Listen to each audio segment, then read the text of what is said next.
So yan nga guys, for today's video ay mamamasyal tayo dito sa park dito sa Hulhumali dito sa Maldives, kung saan yung park na ito ay isa sa pinakamalaking park dito sa lugar na to.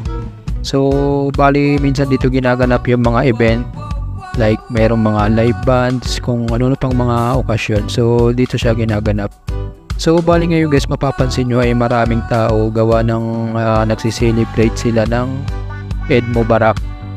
So ayan guys, at makikipanood tayo ng panda dahil sa sa celebration nila. So ayan, at tuloy-tuloy tayo sa paglakad. At dito nga sa area na to ay tuloy-tuloy pa rin yung paglalakad natin, at meron tayo nakita dito ng mga magandang sasakyan, kaya ito ay binidyohan ko para makita nyo rin kung ano yung klaseng mga sasakyan na meron sila dito.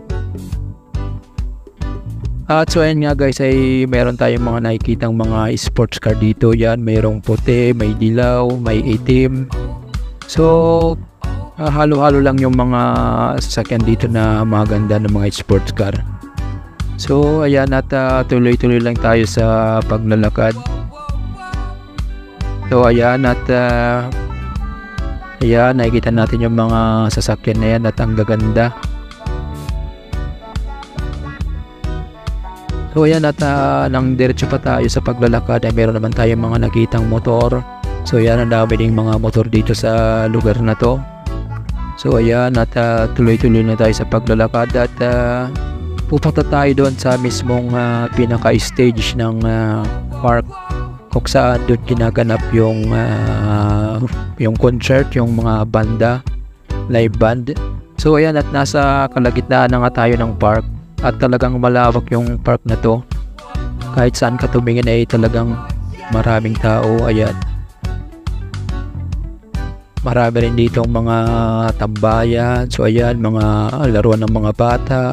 Ayan, so kaya't kung nandito ka sa Hulhumali, kaya sa mismong sentro ka ng Maldives sa Mali, pwede kang pumunta dito, pwede kang mamasyal. Ayan, hindi ka mabuboring dito dahil marami kang dito makikitang magandang tanawin. Ayan, pwede ka rin dito mag-ikot-ikot. Yan, maglakad-lakad. Kung may kasama ka, pwede rin. So yan nga, tuloy-tuloy na tayo sa paglalakad papunta dun sa stage kung saan dun ginaganap yung concert o yung mga banda na tumutugtog.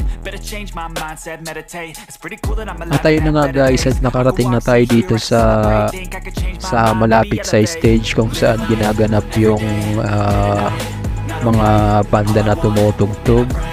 So ayan sila guys, at talagang marami yung tao dito gawa ng celebration yun ng Eid Mubarak, kaya maraming tao. So ayan, at medyo lalapit pa tayo dun sa pinaka-stage nila para makita natin yung mga banda na tutugtog, saka para mapakinggan natin yung mga tugtog nila. So ayan, at lapit lang tayo ng konti.